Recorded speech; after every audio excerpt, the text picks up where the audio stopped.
Billy Donovan. Now, you all know him as the Florida Gators head coach. He's been there for about the past 20 years. I believe he's missed the tournament once. Well, rumors are coming out now that he's about ready to make the jump to the NBA. And I find this cool because he's one of the better college coaches. Being in Florida the past 20 years, I think he's missed the tournament twice. I could be wrong on that. He could have only missed it once, and that would be in this year. So this guy has a great college resume. He won back-to-back championships in 2005 and 2006 with a really good team. A team of almost everybody on that team is now a pro. You have Al Horford, great pro. Joakim Noah, not a huge fan of his, but you can't deny his talent. You had Corey Brewer, and I'm missing two other guys. I think one of them didn't get drafted, but all those three other guys are solid, and Noah and Horford are all-star caliber players. So what that tells me is that he can take a team of very good talent, but also big personalities, and make them blend in together and play well together. If you look at the way the NBA has worked, that is what Phil Jackson did so great. He was the Zen master for a reason. He took the Michael Jordans and the Scottie Pippins and the Dennis Rodmans and said, okay, guys, we're going to work towards this main goal. And he got them all to gel, to mold in together and make one team unit. Did the same with the Lakers. You know, you have Kobe Bryant, you have Shaquille O'Neal, you have Robert Horry. I guess he wasn't really that much of a he wasn't a problem guy. But you had a bunch of personalities and you got them to mold together and move on and to win championships. So Billy Donovan has shown that he can do that at the college level, which I don't know. College level might be almost a little harder to do than the NBA level. Now, don't get me wrong. The talent is better. You have to be more inventive with your plays, but you deal with year in and year out such a big turnover of your players. You have to develop a really, really good system. Now, it does not always work. Sometimes when you move from the NCAA up to the NBA, it can have disastrous events. Rick Pitino, sorry. Yeah, did I just? Yeah, Rick Pitino, amazing college coach, Hall of Fame college coach. Not so great on the pro level. Now, so back to Donovan, and actually, I said Rick Pitino, and that's because he's in my notes. He's actually one of the confidants of Billy Donovan. I guess they're good friends. And he said he was on Mike and Mike in the morning on ESPN and was saying, yeah, hey, I think he would make a good jump. Hey, if he wanted to do it, now would be the time for him to do it. He's about to turn 50 years old. So, man, he's been at that program for almost 20 years, and he's only 50 now. So, damn, he's been there a long time. But if he was going to do it, he should do it now, because if something bad happens, he can always come back down to the college ranks.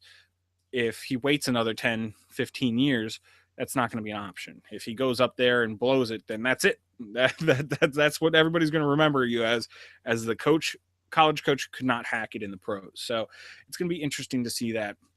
Now, that got me thinking of what other college coaches could possibly make this jump. And the only one that really came to mind, except for like the Tom Izzo's or like I said, Rick Pitino's, Mike Krzyzewski's, those guys aren't leaving where they're at. They're happy where they are. They like Rick Pitino, he's already made that jump once. He didn't like it. He came back down. He's way happier at Louisville. But another coach that I could see doing this type of jump in the next couple of years would be John Calipari. And that's because he does the same thing. Like I was saying, he takes a lot of individuals and makes them into a team. And he's only got a couple months to do that, because a lot of these guys come in as freshmen and leave as freshmen. So it's a guy who can take all the personalities, get them to cut the BS and play basketball. Leave your egos at the door. I'm going to make you into winners. You just got to believe in me. And it takes a special coach to be able to do that. So now I was also thinking about possible landing spots for Billy Donovan. A couple came to mind. Orlando. He actually almost ended up in Orlando back in 2007. He was all but signed to Orlando. It was confirmed. Everybody's like, yep, he's going to Orlando. He's going to move from the Florida Gators after winning 2 national championships in a row. He's going to coach the Orlando Magic. And then, it did not happen. So that was one spot.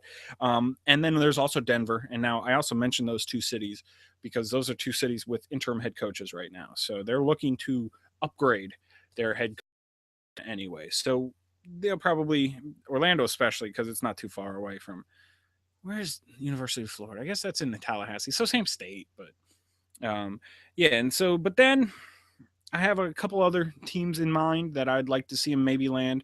And the Lakers, I mean, Byron Scott has not done a great job there, and they don't let losers stick around for very long. They're pretty known for running off the coaches if they don't win almost immediately. So we'll see what happens there. The Knicks, whereas I love Derek Fisher as a player, he's not the greatest coach in the world.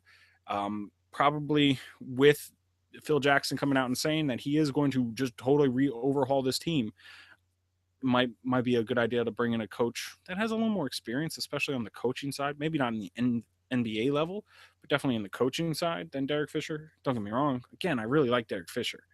I just don't think he was ready for it. I think he retired and still had more play in him. He almost wants to get out there and play with these guys because he still could probably. He could come off the bench for like an Oklahoma City team and still contribute, but he decided to hang it up and go ahead and coach for his old mentor in Phil Jackson. And then one other one, and some people out there might be like, "You're crazy." And it's my local team. It's the Washington Wizards. I could really see him coming in here because don't get me wrong, I love Randy Whitman for what he did. He helped develop some of these young players very, very well, especially Bradley Beal, John Wall. John Wall's the player he is now because Randy Whitman was there to help him get there. But he can only take him so far. Randy Whitman, he just can't take him over the hill. I mean, over that last plateau to really reach the promised land in the championship. He's just that's not in him, unfortunately. I just don't see him. He's not a strategist. He can't be inventive like you need to be. He can't just sit down and say, here, I'm going to draw this play right here, and this is going to work every time. It almost seems like every end of the game, it's like he draws up the same exact play. Okay, double screen, John Wall, you roll left. If it's open, take the shot. If it's not, Bradley Beal's going to be going a screen underneath the basket, and we'll see what happens. And it just it gets old when I can draw a map of what's the play going to be on the TV before it happens, and then it just happens the exact same way. What do you think teams that are just studying film can do? The same exact thing. So I could see him landing there. And also, if Calipari wanted to leave, he could come to DC and coach up John Wall more. Yeah. But that's neither here nor there. But what do you think about this? Should Billy Donovan leave, or should he stay where he is since he's had some success there in Florida? And before I close this out, one other thing, if you're about to say, well, he signed a contract extension last year, and he signed through 2020. Apparently, there's a $5,000 buyout clause. So it's really not an obstacle. But yeah, so let me know what you think. Should he move on? Should he stay where he is? Hit me up, comments down below. Of course, @Where'sMyFace on Twitter, Google Plus and Facebook. Always good ways to get